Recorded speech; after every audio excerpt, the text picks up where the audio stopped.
Olá, turma! Aqui quem fala é o professor Alexander e nesse vídeo a gente vai falar sobre o problema de transporte, tá?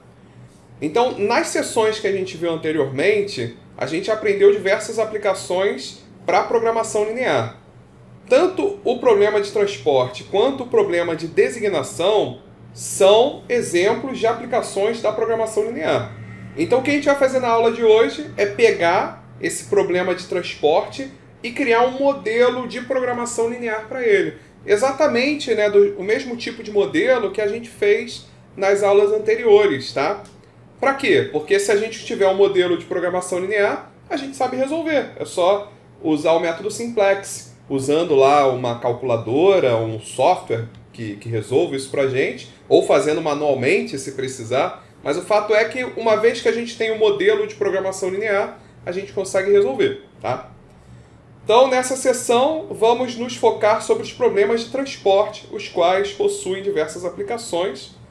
Desde ali, determinar como transportar mercadorias de forma otimizada. Então, a ideia é, imagina que a gente tenha uma origem ou várias origens, nós temos vários destinos e a gente quer tentar descobrir qual que seria a forma mais eficiente de transportar esses elementos, suponho que sejam mercadorias, da origem até o destino, sabendo que cada origem, cada destino está localizada em posições diferentes.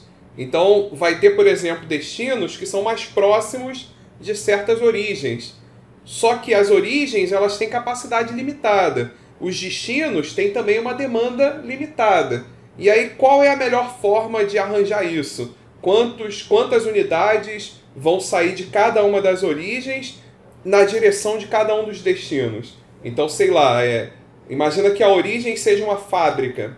E essa fábrica ela tem capacidade de 1000 unidades. Dessas 1000 unidades, quantas que eu vou transportar para o depósito, supondo que o destino sejam depósitos? Quanto que eu vou transportar para o depósito 1? Quanto que eu vou transportar para o depósito 2? Da mesma maneira, se eu tiver uma fábrica 2, eu vou fazer a mesma pergunta. Quanto que eu vou transportar para o depósito 1? Quanto que eu vou transportar para o depósito 2? Então existe uma maneira mais eficiente de definir o quanto de mercadoria que vai ser transportado em cada um desses caminhos, digamos assim, em cada um desses arranjos fábrica-depósito. Uma vez que se eles estão posicionados espacialmente, né, geograficamente, em localizações diferentes, vai existir um caminho que é mais barato. E esse caminho é o que a gente vai tentar priorizar. Então o problema de transporte ele visa justamente esse tipo de situação.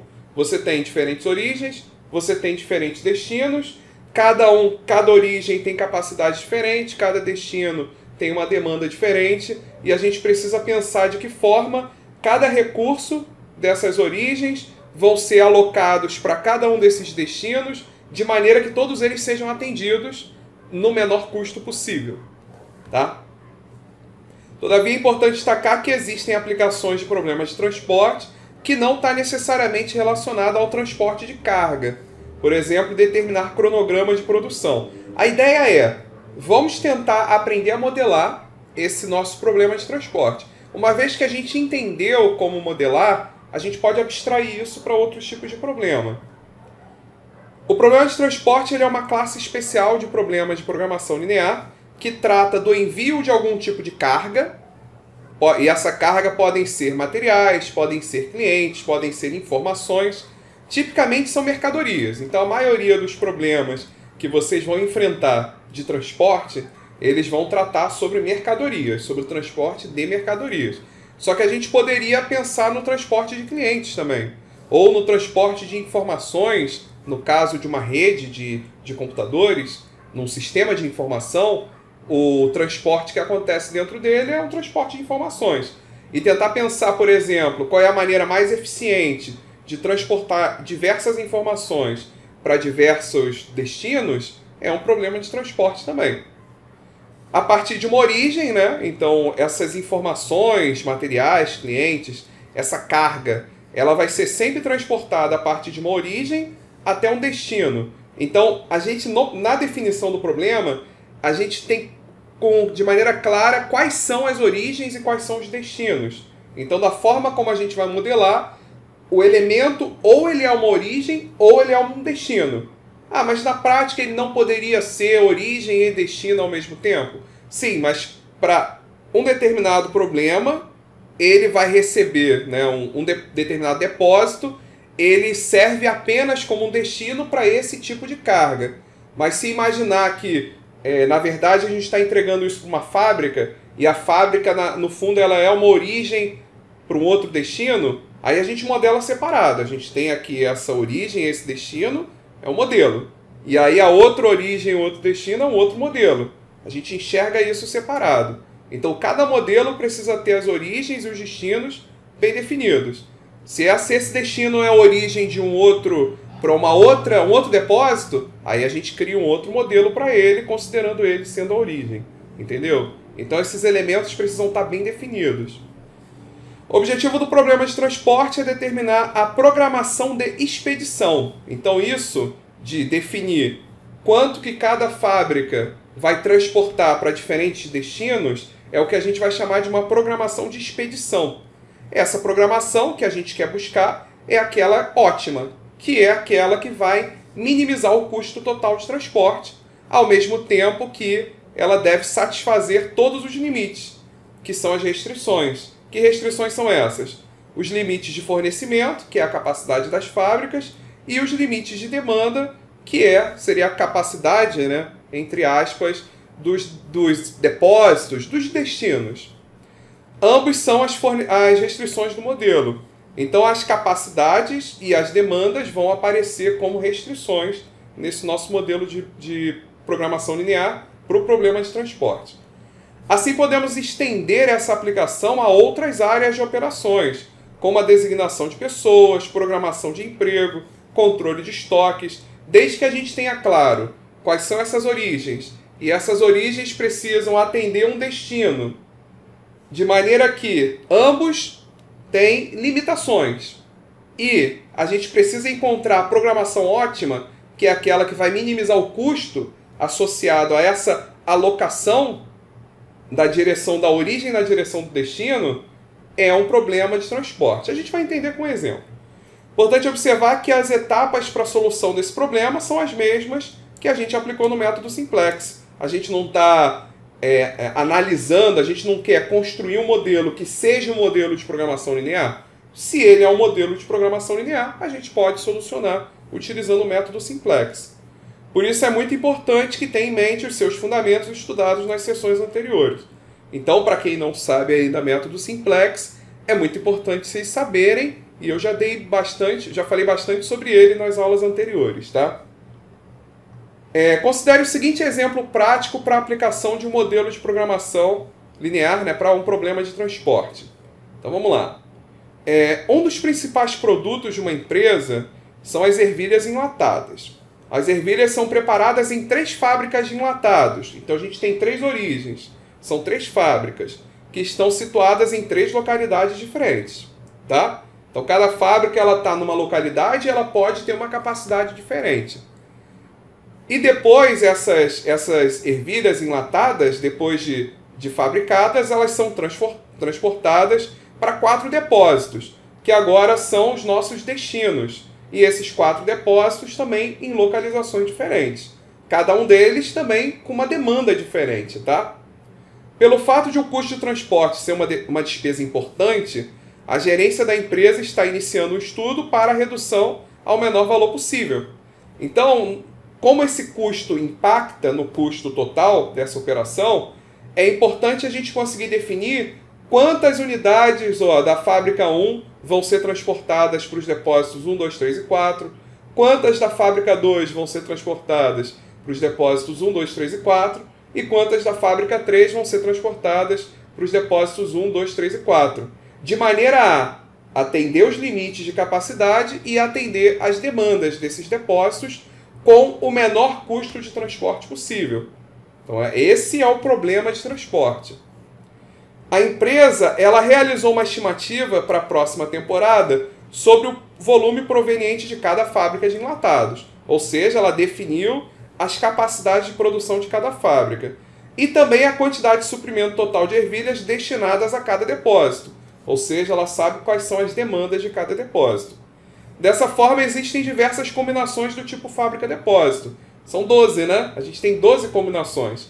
A gente tem a fábrica 1 transportando para o depósito 1, fábrica 1 transportando para o depósito 2, fábrica 1 transportando para o depósito 3, fábrica 1 transportando para o depósito 4. Só que já foram 4, né? Só que tem essas mesmas combinações para a fábrica 2 e 3. Então a gente tem 12 caminhos diferentes aí. 12 combinações de tipo fábrica-depósito possíveis para atender essas quantidades especificadas, tanto em relação à capacidade quanto em relação à demanda. O problema de transporte consiste então em determinar qual o plano de destinação dessas remessas, dentre essas diferentes combinações fábrica-depósito, iria minimizar o custo total de remessa dessa mercadoria. Ou seja, determinar a melhor combinação fábrica-depósito que minimizaria o custo total de transporte. Então esse é o nosso objetivo de um problema de transporte, tá? E aí vamos começar a modelar. A gente vai tentar modelar então esse problema de transporte seguindo esse diagrama aqui, tá? Então o problema de transporte busca determinar as melhores combinações: origem e destino, unidade de suprimento, unidade de demanda, fábrica, depósito. Então é uma origem até um destino. A representação desse problema é mostrada na forma de uma rede. Isso aqui, ó, é uma rede ou um grafo, tá? É a mesma coisa. Rede ou grafo é a mesma coisa. Em que a gente tem elementos, que são as bolinhas, né? E a gente tem os caminhos, que são essas setas. Então isso aqui é um grafo. É chamado de grafo. Então do lado esquerdo, observem que nós temos as origens, as fábricas, as unidades de suprimento. No nosso exemplo, ó, aqui está especificando A1, A2, A3, A4, até AM. Onde esse A1, A2, A3, A4, até AM são as capacidades de cada uma dessas origens. 1, 2, 3, 4, 5, 6, 7, 8 até M são as diferentes origens, seriam as diferentes fábricas, as diferentes unidades de suprimento. E do lado direito nós temos a mesma coisa para os destinos, para as unidades de demanda, os depósitos, né? Então a gente tem o depósito 1, depósito 2, 3, 4, até o depósito N. Então repara que nós temos M origens e nós temos N destinos. E cada um desses destinos tem também uma demanda, especificada por B1, B2, B3, B4, até Bn, tá? Então, e lógico, né, a gente tem também os caminhos, logicamente, nós temos os diferentes caminhos. Esse caminho daqui seria, por exemplo, ó, o nosso caminho da origem 1 até o destino 1. Esse caminho daqui, ele tem um custo. Que custo é esse? É o custo de transporte. Geralmente um custo unitário. Aqui isso aqui é um C11, especifica qual é o custo unitário, ou seja, qual é o custo por unidade para se transportar da origem 1 até o destino 1. Esse é o custo, né? O C11. E o C12? C12 é o custo unitário para se transportar da origem 1 até o destino 2. Então a gente está usando o primeiro número para designar a origem e o segundo número para designar o destino. Então o C23 é o custo de se transportar da origem 2 até o destino 3. E esse custo é um custo unitário. Então, se esse custo C11 for de R$3, então custa R$3 por unidade transportada. Então, R$3, se eu transportar, por exemplo, 100 unidades, 3 vezes 100 vai dar 300. O custo total é 300 de transporte sobre esse caminho daqui, o caminho C11. E o X representa a quantidade, é a nossa variável de decisão. Que variável de decisão é essa? É a quantidade que a gente vai transportar. Então, quantas unidades vão ser transportadas da origem 1 até o destino 1? Esse é o valor de X11. E da origem 1 até o destino 2? É o valor de X12. E da origem 1 até o destino 3? O valor de X13. Então, cada um desses caminhos representa... A gente tem duas informações referentes a eles. O custo unitário e a quantidade transportada por aquele caminho. Então, observe que existem M origens e N destinos, cada um representado por um nó. Então, esse elemento daqui a gente vai chamar de nó, cada uma dessas bolinhas, né? Os arcos, que são essas setas, representam as rotas que ligam cada origem a cada destino. Cada arco IJ, né, esse I representando o primeiro elemento, J representando o segundo elemento, que liga a origem I ao destino J, nos fornece duas informações. A primeira informação está associada ao custo de transporte por unidade, e a segunda é a quantidade que foi enviada por cada um desses arcos. Então a gente tem essa informação de C e de X para cada arco, para cada possível caminho entre origens e destinos. O número de arcos, ou seja, o número de variáveis de decisão, é igual a M vezes N. M é a quantidade de origens e N é a quantidade de destinos. Naquele exemplo lá em cima, eram 3 origens e 4 destinos. 3 vezes 4, nós temos 12 arcos. Se nós temos 12 arcos, significa que nós vamos ter 12 valores para C, que são esses diferentes custos para cada um dos 12 arcos, e 12 variáveis de decisão. Vai ter o x11, x12, x13, x14, x21, x22, x23, x24, x31, x32, x33 e x34 para esse exemplo aqui de cima, tá? Esse exemplo que a gente viu aqui. Então, as variáveis de decisão é a quantidade transportada para cada um desses caminhos, para cada um desses arcos. Além disso, a quantidade de suprimento na origem I é representada por AI. Então, aí é a quantidade que a gente vai, né, aquela fábrica, aquela origem tem, a capacidade daquela fábrica. E a quantidade da demanda, a gente usou a letra BJ. São essas letrinhas aqui, ó, A1, A2, B1, B2, A1 e A2 referentes às origens e B1 e B2 referente aos destinos. Então, A representa a capacidade e B representa a demanda.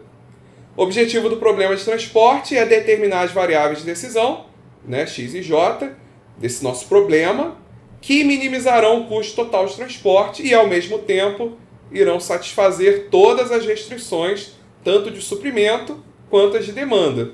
Então, as restrições de suprimento, os nossos AI, e as restrições de demanda são os nossos BJ.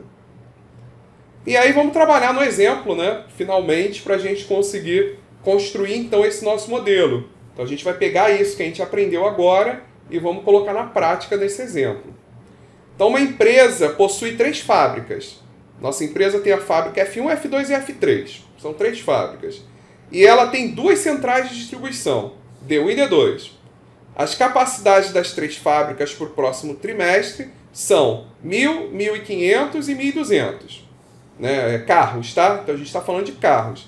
Então nós temos já, são 3 fábricas, e nós temos as capacidades associadas a cada um deles. 1.000, 1.500 e 1.200. E nós temos também as demandas das 2 centrais de distribuição. Então, as demandas de D1 e D2, 2.300 e 1.400. Nós sabemos que a gente precisa, naturalmente, nós precisamos que o nosso problema não use além dessa capacidade.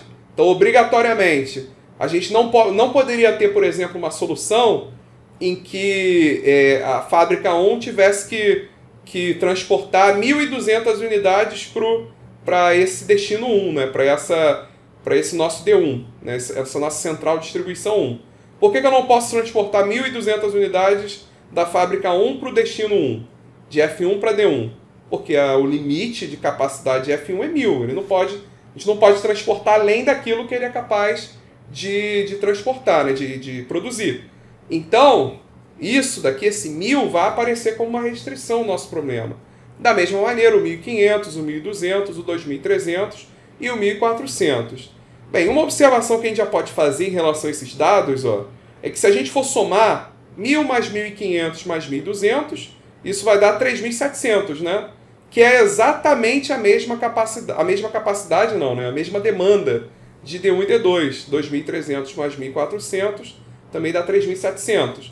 Então, a gente vai pegar totalmente essa capacidade, então a gente vai usar as 1.000 unidades de F1, as 1.500 unidades de F2, as 1.200 unidades de F3, para atender as 2.300 unidades de D1 e as 1.400 unidades de D2. Então, ele vai ser utilizado completamente.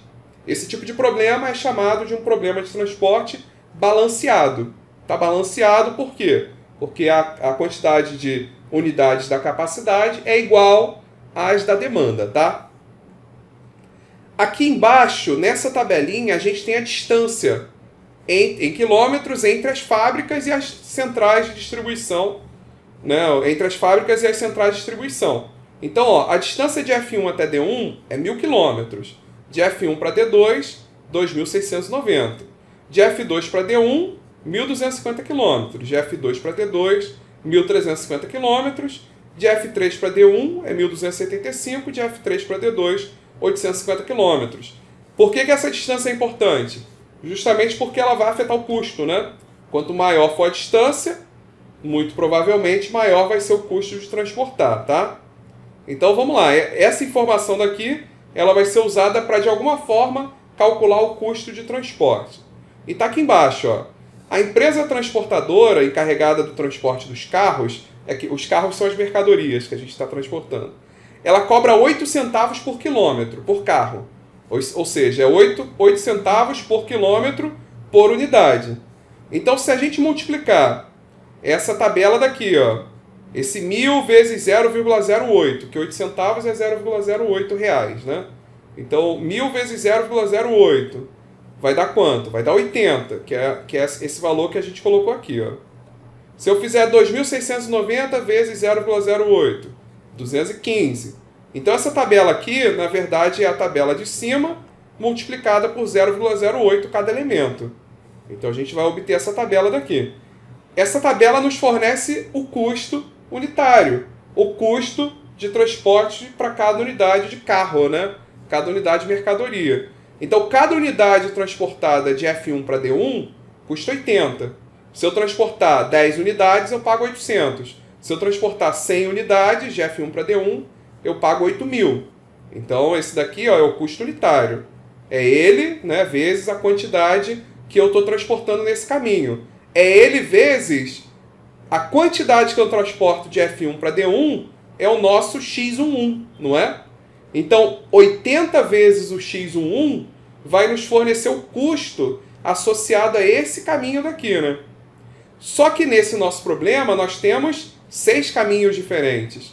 São 3 fábricas, 2 destinos. Então, 3 vezes 2 dá 6. São 6 caminhos diferentes. Para cada um desses caminhos nós temos o custo e para cada um deles nós temos a variável de decisão, onde a variável de decisão representa a quantidade que vai ser transportada por esse caminho. Então tá aqui, ó. Então qual que vai ser o nosso modelo de programação linear para esse problema? Então, ó, chegamos à seguinte função objetivo desse problema de programação linear.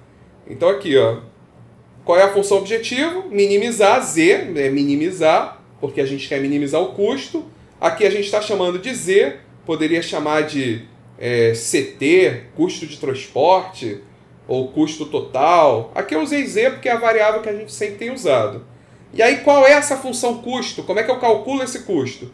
Ora, é 80 vezes a quantidade transportada de F1 para D1.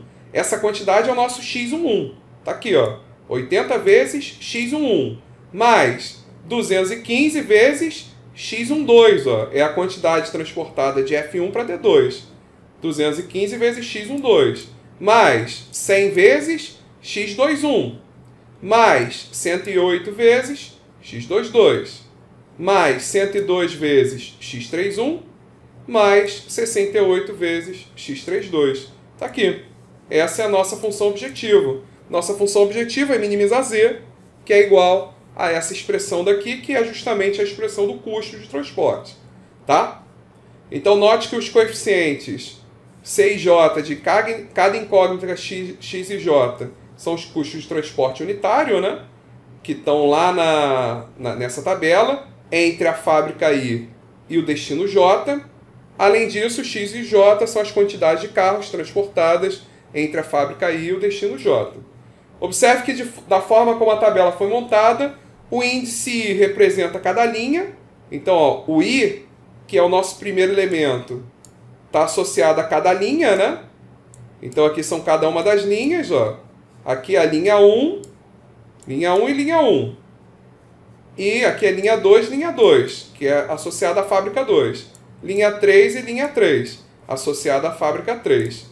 E o segundo elemento, que é o J, está associado à coluna. Aqui é a coluna 1, coluna 2, aqui é coluna 2. Depois a gente está comparando coluna 1, depois coluna 2, coluna 1, coluna 2. Então isso aí é só uma observação da forma como essa tabela foi construída. O índice I, que é o primeiro elemento, é cada uma das linhas, cada fábrica. E o índice J, que é o segundo elemento, representa cada depósito, que é cada coluna. Temos também que cada fábrica F1, F2 e F3 pode transportar carros para duas opções, ou D1 ou D2. As fábricas elas estão sujeitas às seguintes restrições de capacidade. Então vamos lá. Quais são as restrições de capacidade das fábricas? F1 está sujeito a uma restrição de 1.000, F2 de 1.500 e F3 de 1.200. Então a F1, por exemplo, ela pode fabricar no máximo 1.000 unidades. O que isso significa? Significa que qualquer unidade que parta de F1, ela tem que ser no máximo igual a 1.000, não é isso? Ela não pode ultrapassar o valor de 1.000. E como a capacidade e a demanda são iguais, ela também não vai poder ser menor do que 1.000. Lembra que eu falei no início? Se aqui for menor do que 1.000, a gente não vai conseguir atender toda a demanda, porque a soma aqui é 2.700 e a soma aqui também é 2.700. Então, obrigatoriamente, a quantidade que parte de F1 tem que ser igual a 1.000. Quantas unidades que eu fabriquei em F1? Não é a quantidade que eu fabrico para F1, ó, ou ela vai para D1 ou ela vai para D2, não é isso? Então, qual é a quantidade que eu fabriquei de F1 que foi para D1? É o nosso X11. Qual é a quantidade que eu fabriquei em F1 e transportei para D2? É o X12. Então, se eu somar X11 mais X12, X11 mais X12, eu tenho a quantidade total que foi fabricada por F1. E essa quantidade tem que ser igual a quanto? Igual a 1.000. Então, essa é a nossa primeira restrição de capacidade, associada a F1. Está aqui, ó. X11 mais X12 tem que ser igual a 1.000. É a quantidade de veículos transportadas de F1 para D1 e de F1 para D2. X11, X12. Isso tem que ser no máximo 1.000. E aí, de forma análoga, falando da fábrica 2, eu tenho X21, que é a quantidade que sai da fábrica 2 e vai para o depósito 1, e X22 é a quantidade que sai da fábrica 2 e vai para o depósito 2. Essa soma tem que ser igual à capacidade de F2, que é 1.500. E para F3, temos que X31 mais X32 tem que ser igual a 1.200. Então, até esse momento, já temos 3 restrições. Então, já temos 3 restrições para o nosso problema associadas às capacidades. Da mesma maneira, a gente vai olhar agora para os destinos, para os depósitos. Temos ainda que as demandas de carro D1 e D2, que serão recebidos de F1, F2 e F3, resultando nas seguintes restrições. Então, quanto que a gente tem que receber em D1? Em D1, nós temos que receber 2.300 unidades, que é a demanda. D1 recebe unidade de quem? Olha, ele recebe de F1, ele recebe de F2 e ele recebe de F3. Então, essa quantidade total vai ser X11 mais X21 mais X31. Se somar X11 mais X21 mais X31, tem que dar 2.300. E para a demanda 2, seria o X12 mais X22 mais X32. Isso tem que ser igual a 1.400. Então, são as restrições associadas aos depósitos. Aqui, ó, X11 mais X21 mais X31. Observa, ó, que aqui, vamos só fazer umas observações matemáticas. Repara que aqui são todos os elementos que o I é igual a 1, né? Porque está associado à fábrica 1. Aqui são todos os elementos em que o I, esse primeiro número, é igual a 2, porque está associado à fábrica 2. Aqui são todos os elementos, né, todas as variáveis de decisão, em que esse primeiro elemento é igual a 3. Né, o I é igual a 3, porque é a fábrica 3. Da mesma maneira aqui, ó, como a gente está falando depósito 1, são todas as variáveis de decisão em que o segundo elemento é igual a 1. E o de baixo, todas as variáveis de decisão em que o segundo elemento é igual a 2. Então, dá para entender pela tabela, dá para entender olhando também as variáveis de decisão. O fato é que essas são as 5 restrições que o nosso problema tem. 3 associadas às 3 fábricas, 2 associadas a esses 2 depósitos. Aqui, essa observação já fez, né? Se somar as capacidades e as demandas, elas são iguais a 3.700, tá? Isso significa que o nosso problema ele está balanceado, bom? Assim, considerando a função objetivo e reunindo todas as restrições do nosso problema de programação linear, nós teremos isso aqui, ó. Nossa função objetivo, que a gente já viu, sujeita às restrições, essas 5 restrições que a gente definiu, sendo que a nossa variável de decisão é aquela condição da não negatividade, maior ou igual a zero, né? Aqui x e j, porque o i vai de... né? O i é 1, 2 ou 3 e o j é 1 e 2, né? É o x11, para não ter que escrever, x11, x12, x21, x22, x31, x32, maior ou igual a zero. Isso daqui significa isso, né? Essas 6 variáveis de decisão são todas maiores ou iguais a zero. E aí isso aqui é um problema de programação linear, isso é um modelo de programação linear. Como que a gente resolve ele? Utilizando o método simplex. Uma vez que a gente construiu o modelo, substitui isso lá naquela PHP simplex, ou em qualquer programa que faça o cálculo do método simplex, ou resolve manualmente, se quiser, se preferir. Resolvendo esse problema, a gente encontra a solução ótima, que seriam os valores de x11, x12, x21, x22, x31 e x32, que otimiza esse nosso problema, ou seja, que minimiza o valor de z.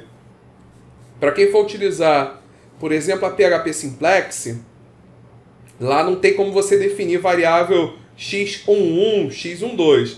Lá você só tem como definir x1, x2, x3, x4, x5, né? Mas aí é só lembrar, você lembra, o meu x11 é o x1, meu x12 é o x2, meu x21 é o x3, meu x22 é o x4. Então você designa dessa maneira e lembra depois. Aí você cria esse modelo, substitui lá, deixa a PHP Simplex resolver, aí ela vai te dar o valor de x1, x2, x3, x4, e aí você sabe que o x1 na verdade é o x11, x2 na verdade é o x12, e por aí vai, entendeu? Então é só usar a variável que eles têm lá, mas aí você lembra que ela na verdade é o x11, é o x12. Então é só fazer essa associação que aí você consegue resolver tranquilamente. Então, aí aqui só para a gente lembrar um pouquinho do método simplex, como ele é um problema de minimização, a gente vai utilizar aquele artifício, né? Maximizar menos z, e aí para isso a gente vai multiplicar todo mundo aqui por menos 1, que é só trocar o sinal de todo mundo, né? Vai ficar todo mundo negativo. Então, ó, fica todos os termos negativos, e aí depois passando para o lado de cá, vai ficar todo mundo positivo, tá vendo? Menos z, aí mais 80, mais 215, mais 100, tananã, igual a zero. E aqui a gente tem também que adicionar as variáveis auxiliares. Lembre-se que o sinal aqui é um sinal de igual. Se é um sinal de igual, a gente vai ter que adicionar variáveis artificiais. Nós vamos ter que resolver esse problema usando o método das duas fases. Então a gente vai ter o nosso W, que é a soma das variáveis artificiais.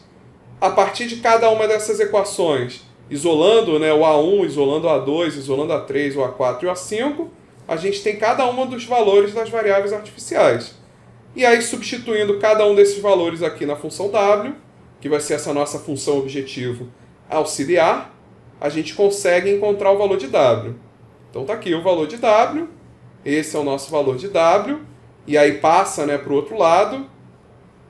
Lembrando que a gente tem que minimizar o W, minimizar W é a mesma coisa que maximizar menos W, então novamente a gente vai usar o artifício, né, de multiplicar tudo por menos 1, e aí vai chegar nessa expressão aqui, trocou o sinal, né, os 7.400 ficou negativo, e todos os outros que eram negativos ficam positivos. Mas aí passa todo mundo para o lado esquerdo, mantém só o menos 7.400 desse lado, nós chegamos finalmente na função objetivo de W. Essa função objetivo de W, a gente colocou ela aqui embaixo, ó. Tá vendo? É o nosso coeficiente. O W é menos 1, e aí é menos 2, todos eles são menos 2, né? Todos são menos 2. E aqui as variáveis artificiais são todas zero. Então, ó, observa que aqui a gente tem x11, x12, x21, x22, x31, x32, A1, A2, A3, A4 e A5.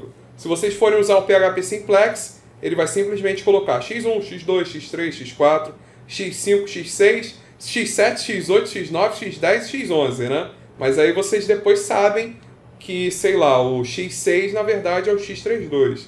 Então vocês conseguem saber o que é cada um. Aqui o menos 7.400. E aqui nós temos a expressão de z. Essa aqui é a expressão de z, que a gente obteve lá no início. E aqui a gente tem as expressões associadas a cada uma das restrições. Então, por exemplo, para a restrição 1, nós temos 1 no x11, 1 no x12, 0 em todos os outros. Então vai ser 1, 1, 0, 0, 0, 0, 1, por causa do coeficiente de A1, 0, 0, 0, 0. E depois 1000, que é o valor de B. Então tá aqui, ó. 1, 1, 0, 0, 0, 0, 1, 0, 0, 0, 0, 1000. E a mesma coisa para as outras restrições. Observa que as variáveis básicas sempre vão começar sendo as variáveis artificiais. Nosso problema aqui, primeira fase, é zerar o W. É tirar as variáveis artificiais da base. Então a gente quer eliminar essas variáveis artificiais. Se isso não acontecer, significa que o nosso problema não tem solução viável. Se isso acontecer, nós vamos chegar em uma solução inicial viável, uma solução inicial que a gente vai poder utilizar o método simplex. E aí essa é a segunda fase. Quando a gente zera o W, a gente termina a primeira fase, obtém uma solução inicial viável, e essa solução inicial vai dar início à segunda fase, onde a gente vai aplicar o método simplex até obter a solução ótima desse problema. Então aqui, ó, vamos passar bem rápido por isso. A gente vai...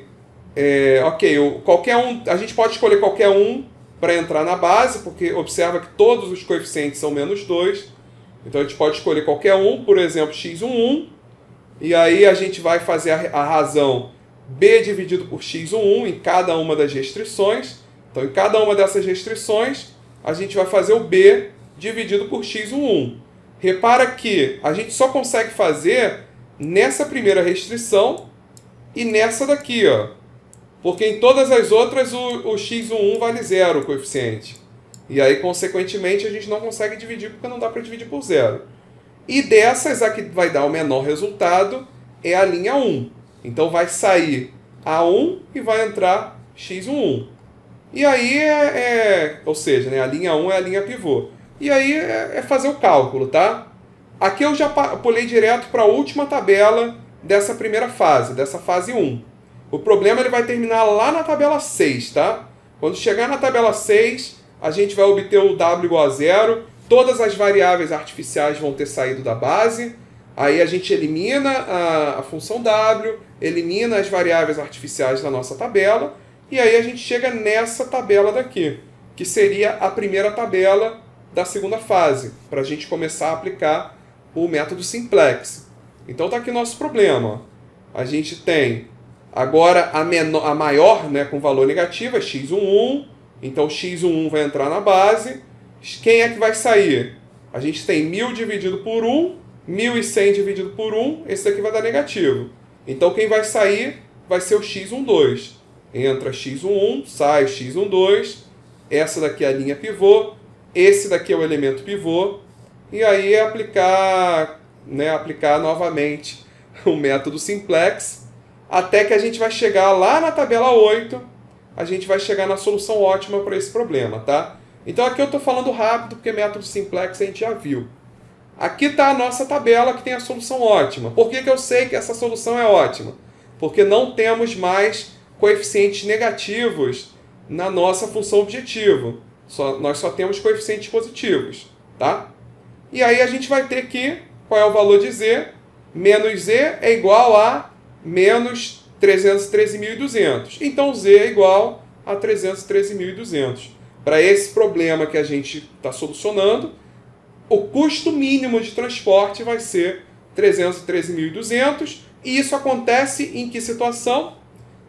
Fazendo x11 igual a 1.000, x21 igual a 1.300, x22 igual a 200, x32 igual a 1.200 e as outras duas variáveis de decisão que são x12 e x31. Opa, acho que esse 42 na verdade é aqui, né? Porque aqui tem que ser 0. x32 é uma variável de decisão, não é? Cadê? É isso aí, ó. Esse 42 na verdade é aqui, tá? Aqui é 0. Aqui é 0, aqui é o 42. Então, nós temos as variáveis básicas com esses valores. As variáveis não básicas seriam x31 e x12, que são iguais a 0. E nós temos o valor de z, que é o nosso custo mínimo, obtido a partir dessa solução ótima. E aí está aqui, ó. Temos então a seguinte solução ótima. x11 igual a 1000, x12 igual a 0, x21 igual a 1300, x22 igual a 200, x31 igual a 0, x32 igual a 1200 e z igual a 313.200.